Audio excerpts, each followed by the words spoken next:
Assalamualaikum warahmatullahi wabarakatuh. Di Brebes, di antara ladang bawang yang luas, hidup seorang juragan kaya bernama Pak Warto. Rezekinya tak pernah surut, tapi di balik kekayaannya tersimpan rahasia kelam. Setiap kali panen besar, selalu ada karyawan yang menghilang tanpa jejak. Warga hanya tahu satu hal, bau bawang terbakar di malam hari adalah pertanda tumbal baru untuk pesugihan sang juragan. Malam itu, udara Brebes begitu lembab. Angin dari arah utara membawa aroma khas bawang yang baru dipanen. Tercampur bau tanah basah dan asap dapur. Di kejauhan, lampu-lampu gudang milik Pak Warto masih menyala, meski jarum jam sudah lewat pukul 12. Biasanya, jam segitu semua karyawan sudah pulang. Tapi malam itu, dari dalam gudang terdengar suara samar. Suara seperti langkah kaki menyeret karung, disusul dentingan timbangan tua yang berderit pelan. Pak Warto lagi lembur, ya, gumam Santo, warga yang rumahnya tepat di seberang gudang. Dia berdiri di teras, rokok di tangan, menatap ke arah cahaya kuning yang menembus celah pintu besar. Tapi matanya mendadak memicing ketika melihat bayangan bergerak di balik dinding seng. Tinggi, kurus, tapi gerakannya aneh, seperti melayang. Ia menelan ludah, suara azan Isya sudah lama lewat, dan rasa kantuknya mendadak hilang. Anjing-anjing di sekitar ladang menggonggong bersahutan. Paling cuma tikus, katanya menenangkan diri. Lalu masuk ke rumah. Namun beberapa menit setelah pintu rumah tertutup, teriakan lirih terdengar dari arah gudang. Suara itu seperti rintihan orang diseret sesuatu. Disusul bau menyengat bawang terbakar. Warga yang mendengar hanya saling pandang dari jendela, tapi tak satu pun yang keluar. Semua tahu, bila malam sudah mengeluarkan bau seperti itu, maka ada sesuatu yang sedang diambil. Keesokan paginya, gudang itu tampak seperti biasa. Truk-truk datang menjemput bawang, karyawan sibuk menimbang, menjemur, dan mengikat karung. Namun satu orang tidak tampak. Sukir, pekerja bagian penyortir yang semalam masih terlihat di sekitar gudang. Ketika ditanya, Pak Warto menjawab datar. Dia pulang kampung, katanya ibunya sakit. Namun di rumah kontrakan Sukir semua barangnya masih tertinggal. Dompet, sandal, dan pakaian kerja masih tergantung. Hanya satu yang hilang, sarung tangan karet yang biasa ia pakai di gudang. 1 minggu berlalu dan tak ada kabar. Polisi sempat datang menanyakan, tapi tak menemukan tanda-tanda aneh. Gudang tampak normal, meski beberapa karyawan mengaku sering mendengar suara berat di malam hari. Salah satu dari mereka, Roni, karyawan baru berumur 20-an, paling sering lembur karena ingin menabung. Suatu malam, Roni dipanggil Pak Warto ke ruang dalam, ruangan yang jarang dibuka. Di sana hanya ada meja kayu besar, timbangan kuno dari besi, dan lukisan tua berdebu bergambar ladang bawang dengan langit merah. Kerja yang rajin ya, Ron, kata Pak Warto sambil tersenyum tipis. Kalau kamu kuat, rezekimu bakal besar. Nada suaranya datar, tapi tatapannya tajam. Roni hanya mengangguk. Dia mencium bau aneh dari dalam ruangan itu. Bukan sekadar bau bawang, melainkan aroma seperti daging gosong. Dia menahan napas. Saat ia melangkah keluar dari balik pintu, ia sempat melihat karung besar di pojok ruangan. Jamal si bangang sipir dia langsung menutupi sesuatu yang baik bergerak. Malam berikutnya, Roni memutuskan untuk tidak langsung pulang. Dia bersembunyi di balik tumpukan karung di sudut gudang. Lampu dimatikan, hanya tersisa cahaya dari celah atap. Sekitar tengah malam langkah kaki terdengar, pelan, berat seperti menyeret sesuatu. Dia mengintip Pak Warto masuk membawa dupa, menyalakannya di bawah timbangan besi itu. Sap putih melingkar pelan, menimbulkan bau tajam menusuk hidung. Pak Warto duduk bersila, mulutnya bergumam, dan dari dalam kegelapan muncul sosok hitam tinggi dengan kepala membulat seperti bawang. Kulitnya mengelupas dan meneteskan cairan merah pekat. Suaranya serak berat seolah datang dari dalam tanah. Sudah waktunya. Satu lagi, Warto. Roni menahan napas, tubuhnya gemetar. Dia ingin lari, tapi kakinya seolah terpaku. Dari sudut mata, ia melihat karung besar di dekat timbangan itu bergerak pelan, diikuti suara lirih seperti orang memohon ampun. Pak Warto menunduk. Yang ini kuat, tapi rezekiku harus jalan. Maafkan aku, Sukir. Roni hampir menjerit, tapi menutup mulutnya rapat. Suara berat itu tertawa panjang, diiringi cahaya merah yang menyambar cepat lalu padam. Bau gosong semakin pekat. Saat Pak Warto bangkit, karung itu sudah diam. dan dari dalamnya menetes cairan gelap ke lantai. Roni menunggu sampai semuanya tenang, lalu diam-diam keluar dari gudang. Napasnya terengah, wajahnya pucat. Di luar udara dingin menusuk. Ia menatap ke langit Brebes yang gelap tanpa bintang. Dalam hatinya ia tahu, kekayaan juragan itu dibayar dengan nyawa manusia. Sejak malam itu Roni tak lagi bisa tidur nyenyak. Setiap kali menutup mata, ia melihat wajah Sukir muncul di antara tumpukan bawang. Matanya kosong, kulitnya pucat, dan dari mulutnya keluar desis lirih. "Giliranmu, Roni." Sudah 3 hari Roni tidak bisa tenang. Wajahnya pucat, matanya cekung. Dan setiap kali ia lewat di depan gudang itu, jantungnya berdebar. Tapi ia tidak bisa berhenti bekerja. Upah di tempat Pak Warto lebih besar dari gudang lain, dan ia butuh uang untuk biaya ibunya yang sakit di kampung. Pagi itu, matahari Brebes belum terlalu panas. Karyawan sudah mulai menjemur bawang di halaman luas yang dipenuhi anyaman bambu. Bau bawang menyengat sampai ke jalan besar. Suara tawa dan obrolan biasanya ramai, tapi hari itu terasa aneh. Semua orang diam. Ada bisik-bisik kecil di antara mereka. "Katanya si Bagus belum pulang sejak semalam," ujar salah satu pekerja. Roni spontan menoleh. "Bagus? Yang bagian pengangkutan?" "Iya. Kemarin dia lembur sendirian disuruh beresin karung di dalam, tapi sampai pagi nggak nongol." Roni menelan ludah. Itu berarti satu lagi. Ia mulai sadar. Setiap kali aroma bawang terbakar muncul, akan ada yang hilang. Dan malam tadi, ia mencium bau itu lagi saat lewat di depan gudang sebelum subuh. Sore harinya, polisi datang lagi. Mereka menanyakan perihal hilangnya Bagus, tapi seperti biasa, tidak ada bukti. Gudang tampak rapi, tidak ada tanda perkelahian. Hanya bau aneh yang menusuk di dalam ruangan timbang. Bau seperti daging terbakar yang tercampur keringat dan asap dupa. Pak Warto menjawab dengan nada tegas namun tenang. Bagus itu anaknya keras kepala. Sering-sering gak pamit, mungkin kabur bawa uang lemburan. Sudah sering begitu. Polisi mencatat seadanya dan pergi. Tapi Roni tahu, wajah Pak Warto tampak berbeda kali ini.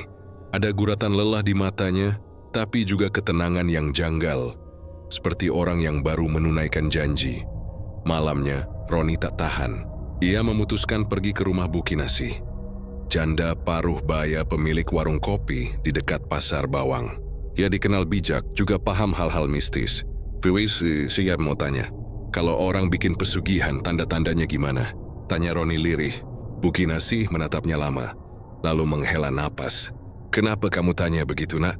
Roni menunduk, tangannya gemetar. Saya lihat hal aneh di gudang Pak Warto. Ada sosok hitam, baunya gosong, dan karung yang gerak sendiri. Wajah Bu Kinasi mendadak tegang. Kamu jangan sembarangan bicara soal itu. Banyak juragan di Brebes yang kaya cepat, tapi nggak semuanya bersih. Ada yang jual jiwanya lewat ladang, lewat air sumur. Bahkan lewat bawang, Bu. Iya, bawang merah itu lambang rezeki dan darah. Kalau dijadikan perantara pesugihan tumbalnya manusia, tiap panen besar satu nyawa harus hilang. Roni terdiam. Suara jangkrik di luar terasa lebih nyaring. Ia mentap keluar jendela, melihat langit mulai memerah. Dalam pikirannya, wajah Bagus terbayang, lalu wajah Sukir yang hilang sebelumnya. Beberapa malam berikutnya, ia terus memperhatikan.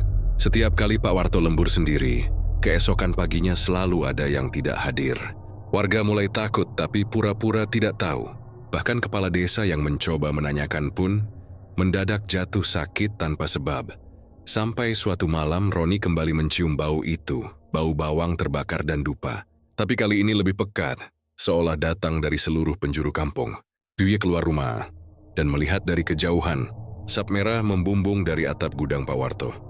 Di sela asap itu, tampak siluet besar seperti manusia tanpa wajah berdiri di atas timbangan besi.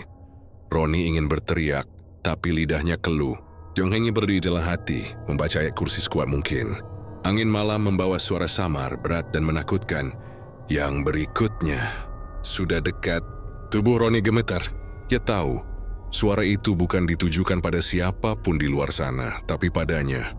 Keesokan harinya, warga menemukan sesuatu di belakang gudang. Sebuah karung bawang terbuka, dan di dalamnya bukan bawang, melainkan potongan kain karyawan hilang, masih berlumur tanah dan darah kering. Namun anehnya, polisi lagi-lagi tidak bisa menyentuh kasus itu. Pak Warto menyumbang besar untuk acara desa, memberi uang untuk masjid, dan menutupi semua kecurigaan dengan kebaikan. Semua orang kembali diam. Hanya Roni yang masih memendam rasa takut dan bersalah. Ia tahu rahasia itu nyata, tapi ia juga tahu bila ia berbicara, ia mungkin akan jadi tumbal berikutnya. Sejak kejadian karung berdarah itu, suasana di Kampung Bawang jadi berubah. Warga tak lagi mau lewat depan gudang Pak Warto setelah maghrib. Jalan yang biasanya ramai oleh truk dan pedagang kini sepi. Hanya tersisa tiupan angin yang membawa bau busuk bawang busuk dan dupa hangus. Roni tetap bekerja. Ia tidak punya pilihan lain. Tapi setiap hari, rasa takutnya semakin menjadi. Ia sering mendengar suara aneh dari dalam gudang meski siang hari. Suara bisikan pelan seperti orang memanggil namanya, atau suara benda berat diseret. Pagi itu Roni datang lebih awal. Gudang masih terkunci, tapi dari celah pintu, ia mendengar sesuatu. Seperti suara langkah kaki bolak-balik dan suara logam dipukul. Ia mengintip pelan. Di dalam gelap terlihat bayangan seseorang sedang berdiri di dekat timbangan tua. Tapi bentuknya tak seperti manusia. Tubuhnya terlalu tinggi, dan kepalanya bulat besar seperti bawang merah. Roni mundur pelan, tapi suara itu berhenti. Tiba-tiba terdengar bisikan lirih, tepat di telinganya. "Ngapain ngintip, Roni?" Roni terlonjak dan jatuh ke tanah. Tapi ketika menoleh tak ada siapa-siapa. Hanya pintu gudang yang kini terbuka sedikit. Seperti dipersilakan masuk. Ia gemetar membaca istighfar berulang kali. Dalam hati ia tahu, ada sesuatu di dalam sana yang bukan manusia. Hari berganti, satu lagi karyawan menghilang. Kali ini perempuan Siti, bagian pembersihan. Joya terakhir terlihat membawa air pel untuk membersihkan ruang dalam. Pagi harinya, embernya ditemukan terbalik di lantai gudang. Airnya bercampur darah tipis. Pak Warto kembali menjawab dingin. "Siti pulang kampung. Katanya mau nikah." Semua karyawan menunduk, pura-pura percaya. Tapi malam itu, Roni bermimpi melihat Siti duduk di dekat timbangan. Rambutnya basah, wajahnya pucat, dan di matanya menyala merah. Dalam mimpi itu Siti berbisik, "Roni, lari sebelum kau diganti." Roni terbangun dengan keringat dingin. Ia tahu itu bukan sekadar mimpi. Ia harus mencari tahu apa yang sebenarnya terjadi. Beberapa malam kemudian, ia kembali ke gudang diam-diam. Cuma membawa senter kecil dan kain kafan yang diberikan Bu Kinasih. Katanya, bisa melindungi dari gangguan makhluk halus. "Kalau kamu mau lihat kebenarannya, jangan mundur. Tapi jangan pula lancang," pesan Bu Kinasih sore tadi. Tengah malam, gudang sunyi. Angin berhembus pelan, menimbulkan suara gesekan seng. Bau dupa samar mulai terasa. Roni membuka pintu perlahan. Suara timbangan berderit pelan padahal tak ada angin masuk. Joya melangkah dengan hati-hati, menyorotkan senter ke arah lantai. Bekas noda hitam terlihat di sana, seperti darah yang sudah mengering. Di pojok ruangan, karung-karung bawang tertumpuk tinggi. Tapi dari salah satu karung, Roni mendengar suara lirih, suara orang menangis. Jangan mendekat, jantungnya berdetak cepat. Saat disentuh, karung itu terasa hangat, dan dari celah ikatan keluar cairan merah pekat berbau busuk. Roni mundur ketakutan. Tiba-tiba terdengar suara berat dari arah belakang. "Kau cari apa, Roni?" Pak Warto berdiri di ambang pintu. Wajahnya setengah tertutup bayangan. Matanya merah, bibirnya kaku. "Pak, saya cuman mau beresin bawang yang tumpah," jawab Roni gugup. Pak Warto mendekat perlahan.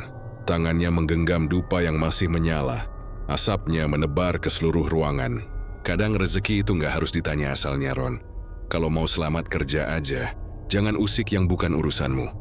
Nada suaranya datar tapi tajam. Roni hanya menunduk, merasakan hawa panas dari dupa itu menyentuh kulitnya. Saat Pak Warto berlalu, ia melihat sesuatu yang membuatnya hampir pingsan. Bayangan besar di dinding gudang bergerak sendiri, mengikuti langkah Pak Warto, tapi bentuknya bukan manusia. Lehernya panjang dan kepalanya terbelah seperti umbi raksasa yang berdarah. Setelah kejadian itu, Roni tak bisa diam. Ia menemui Bu Kinasih lagi. "Bu, saya lihat sendiri. Di gudang itu ada makhluk yang ikut Pak Warto. Tinggi, kepalanya kayak bawang." Bu Kinasih terdiam lama. "Itu siluman bawang merah. Makhluk penunggu kekayaan yang menuntut tumbal manusia. Kalau dibiarkan, satu kampung bisa jadi korban.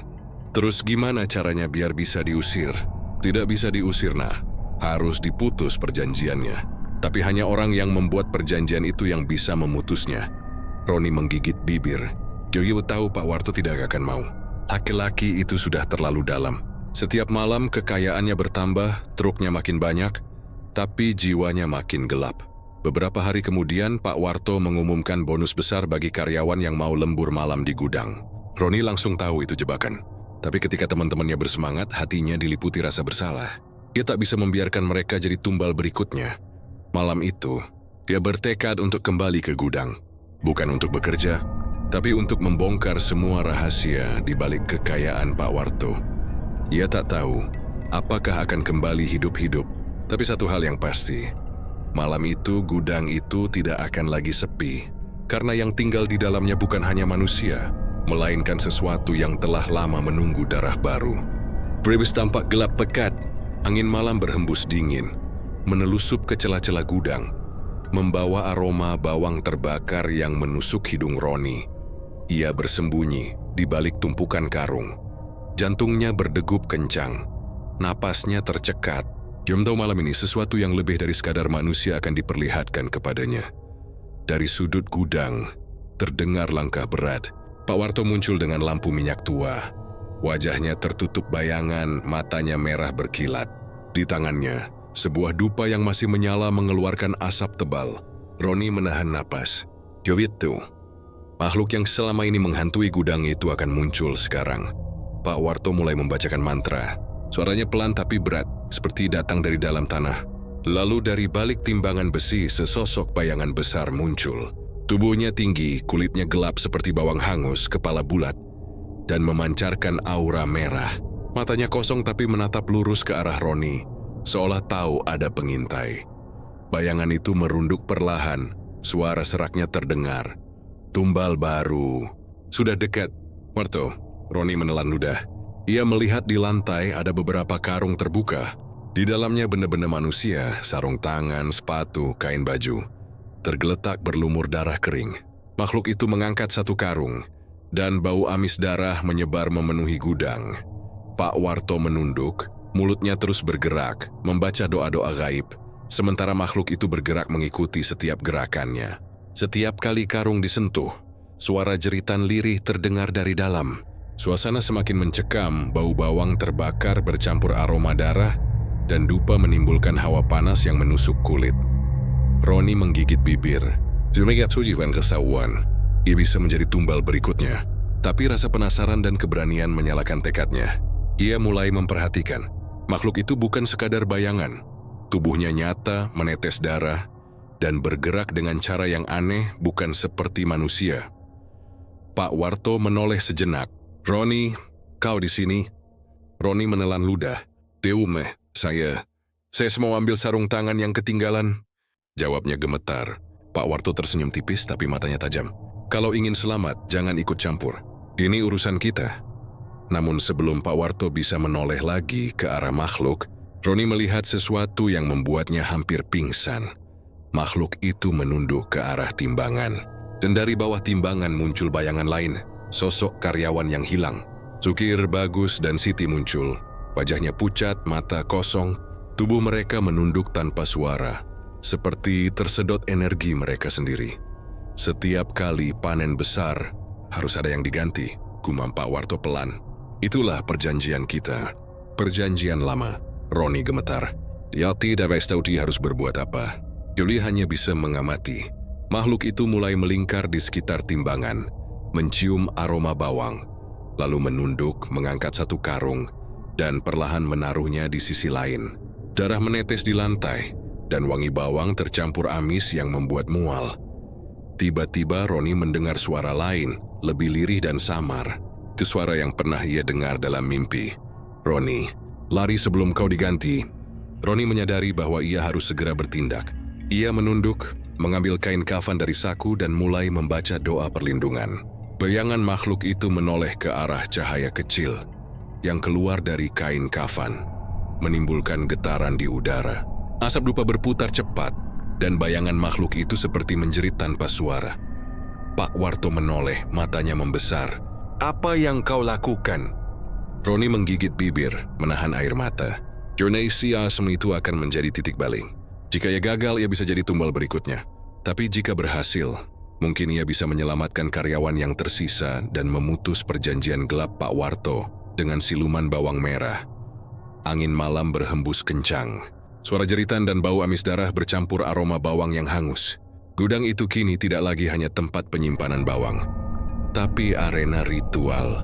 Pertarungan antara manusia dan makhluk yang haus tumbal. Roni menatap makhluk itu, membaca doa lebih lantang. Dan untuk pertama kalinya bayangan itu mundur, seolah takut pada perlindungan yang ia bawa. Tapi Pak Warto masih berdiri tegap, menatap Roni dengan tatapan kosong.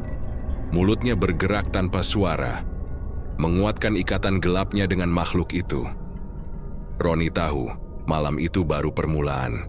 Dia harus menemukan cara untuk memutus perjanjian, atau ia akan menjadi tumbal berikutnya. Setelah insiden di gudang, Roni tak bisa tidur. Bayangan makhluk itu terus menghantui pikirannya. Dan wajah Sukir, Bagus, serta Siti terus muncul dalam mimpinya. Setiap kali mengingat bau bawang terbakar bercampur darah, dadanya sesak. Dia tahu, untuk menyelamatkan diri dan karyawan lain, ia harus menemukan cara memutus ikatan Pak Warto dengan makhluk penunggu itu. Pagi berikutnya, Roni bergegas ke rumah Bu Kinasih. Wanita parubaya itu menatapnya dengan serius, seolah membaca isi hatinya. Aku tahu kau tidak akan diam. Kalau begitu, aku akan bawa kau kepada orang yang bisa membantu, katanya. Tanpa banyak bicara, ia menuntun Roni keluar desa, melewati jalan setapak yang jarang dilalui orang, menuju gubuk tua di pinggir sungai kecil di daerah Tegal Selatan. Di gubuk itu, tinggal seorang dukun tua bernama Ki Jatmiko. Rambutnya putih, tubuhnya kurus, dan matanya tajam. Bau dupa dan rempah menyengat, tapi suasana di sekitarnya terasa tenang. Berbeda jauh dari atmosfer gudang, Pak Warto. Ki Jatmiko menatap Roni lama. Aku tahu kau mencari jawaban, katanya pelan. Juragan itu sudah lama membuat perjanjian dengan siluman bawang merah, makhluk penunggu kekayaan yang haus tumbal manusia. Setiap panen besar, satu nyawa karyawan harus diambil sebagai ganti rezeki. Dan perjanjiannya sangat kuat, tidak bisa diputus dengan cara biasa. Roni menelan ludah. Lalu, apa yang harus saya lakukan? Kalau Pak Warto tidak mau berhenti, kita semua bisa jadi korban. Ki Jatmiko tersenyum tipis, namun matanya serius. Setiap perjanjian ada jalannya, nah. Tapi hanya yang membuat perjanjian itu yang bisa memutusnya. Kau tidak bisa melawan makhluk itu secara langsung.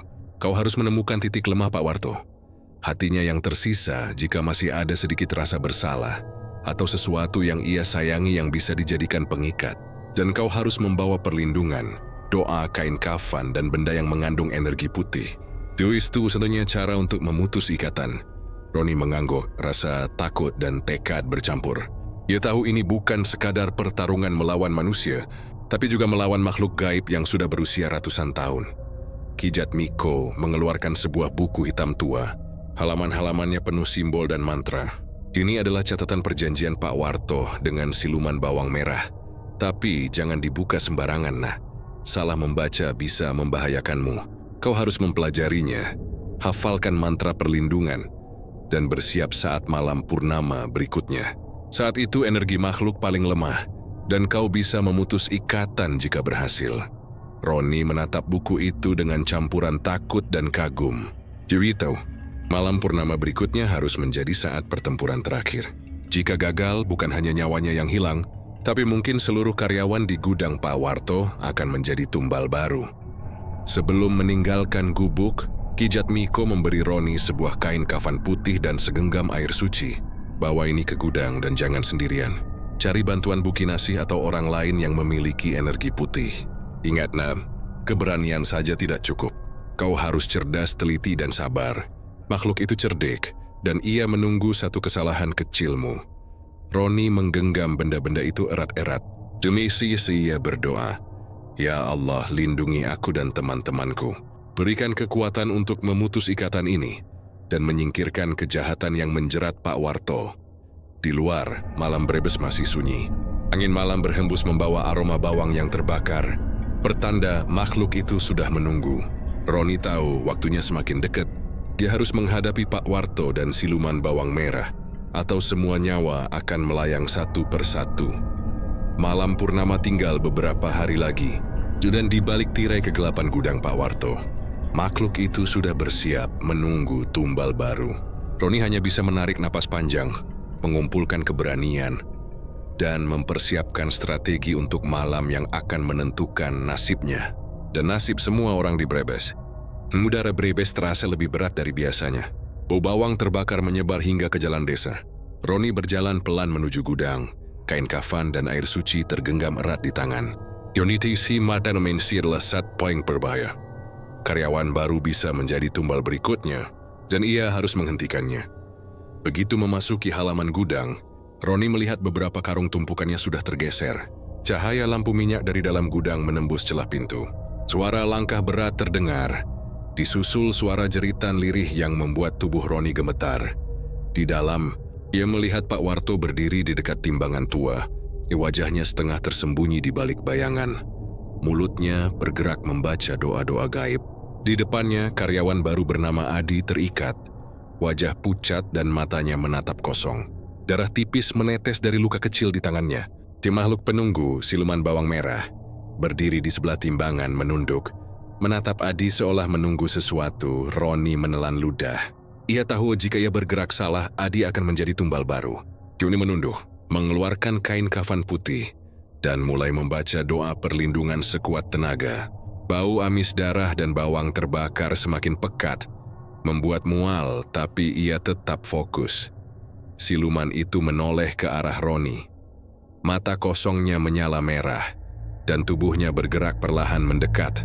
Pak Warto menoleh, terkejut melihat Roni berdiri dengan benda perlindungan. Kau berani?" Suara Pak Warto berat, namun ada nada takut di matanya. Roni menggigit bibir, napasnya memburu. "Aku tidak akan membiarkanmu mengambil nyawa lagi, Pak Warto," katanya lantang. Suara doa dan mantra putih yang ia hafalkan mulai bergema di gudang, membuat makhluk itu berhenti, seakan tersentuh energi perlindungan. Siluman itu menjerit panjang, menggetarkan seluruh gudang. Adi menunduk masih terikat tapi tidak ada luka baru. Roni melangkah maju, menaburkan air suci ke arah timbangan, dan asap dupa menyebar, bercampur cahaya putih dari kain kafan. Pak Warto menjerit, "Tidak, ini bukan urusanmu." Ia mencoba mendekat, tapi Roni menahan. "Kalau engkau tidak hentikan ini, kau yang akan jadi tumbal." Makhluk itu berontak, bayangan merahnya berputar di udara, menimbulkan hawa panas. Tapi energi doa perlindungan dan keberanian Roni mulai memaksa makhluk itu mundur. Karung-karung di lantai bergerak sendiri, beberapa menutupi tubuh karyawan yang sebelumnya hilang. Sukir dan Bagus mulai muncul. Tubuh mereka pucat tapi bisa bergerak. Adi menatap Roni dengan mata basah. "Terima kasih."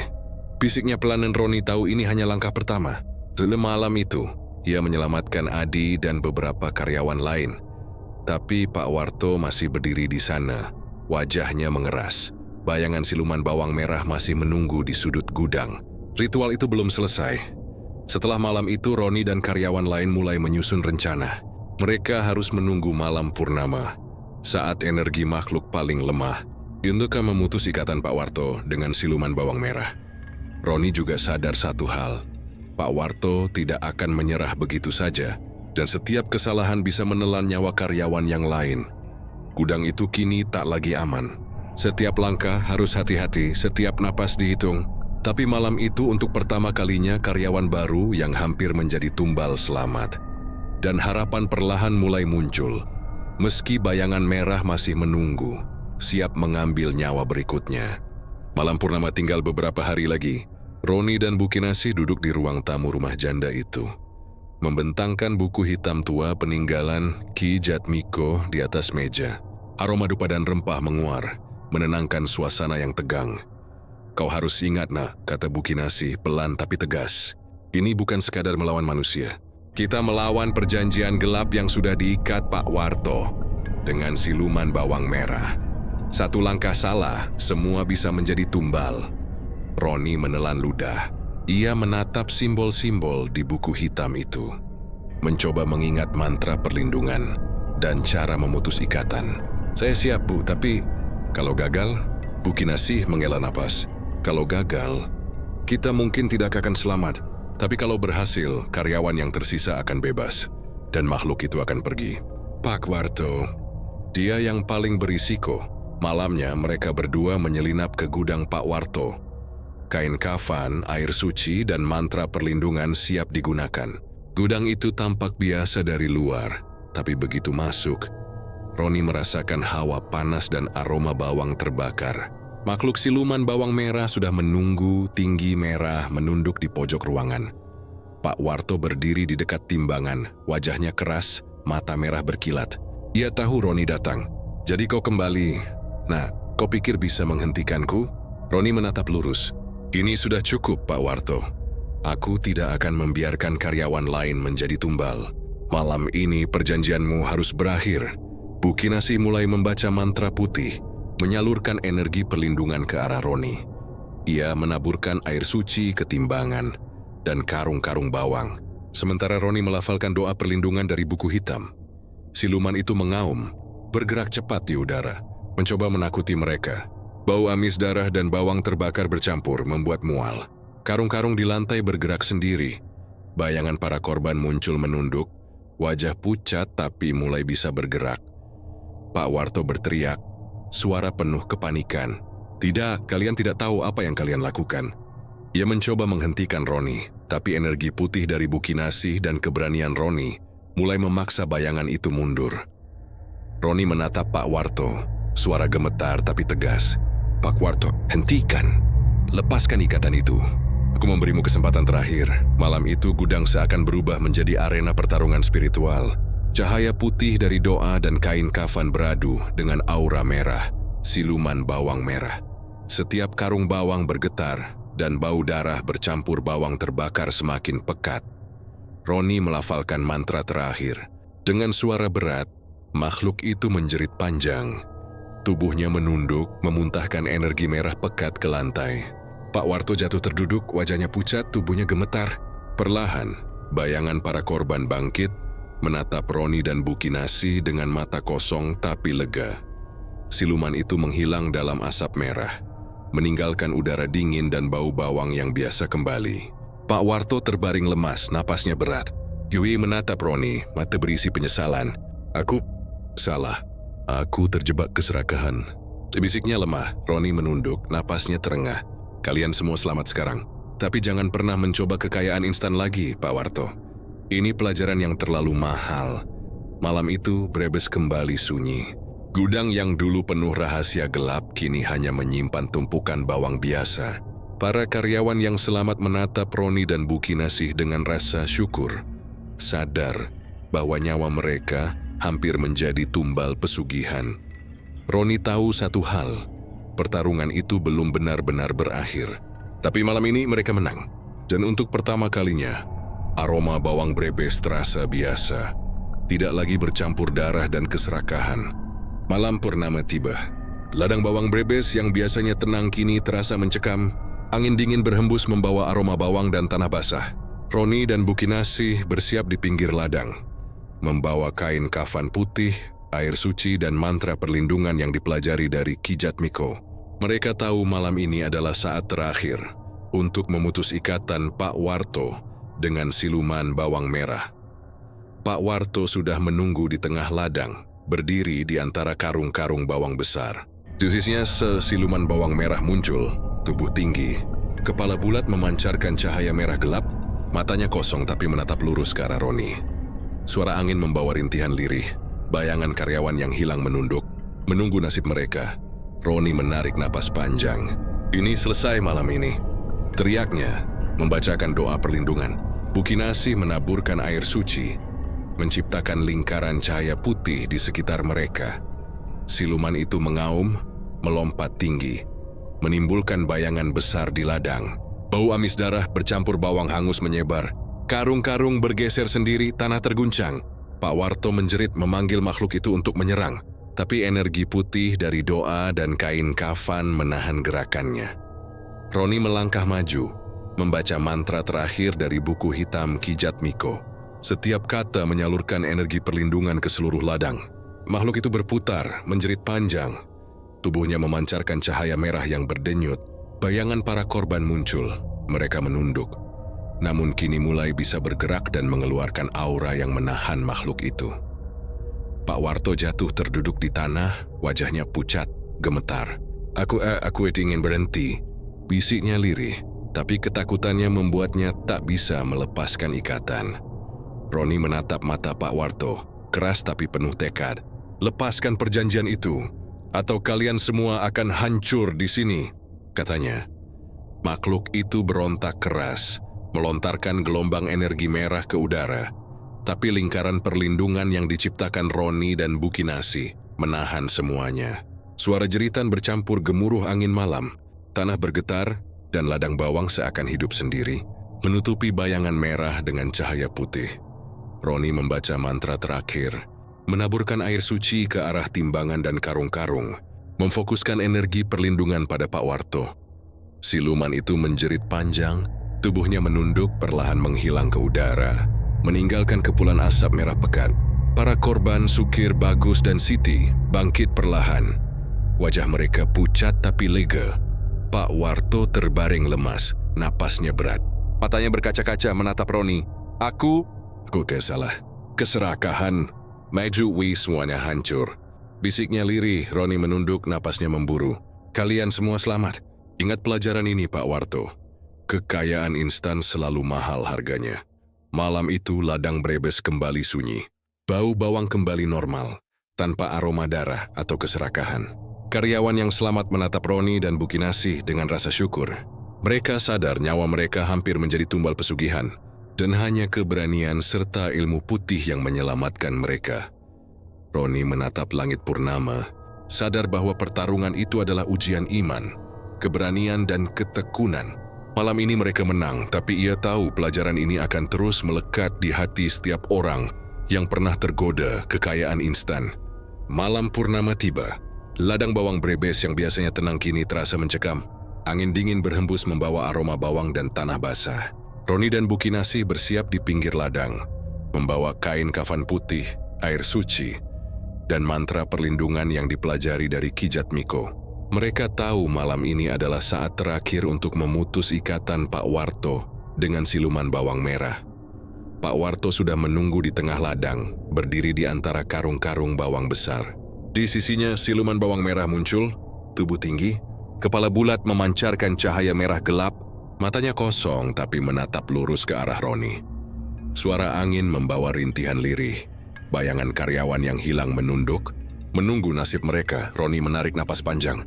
Ini selesai malam ini, teriaknya membacakan doa perlindungan. Bukinasi menaburkan air suci, menciptakan lingkaran cahaya putih di sekitar mereka.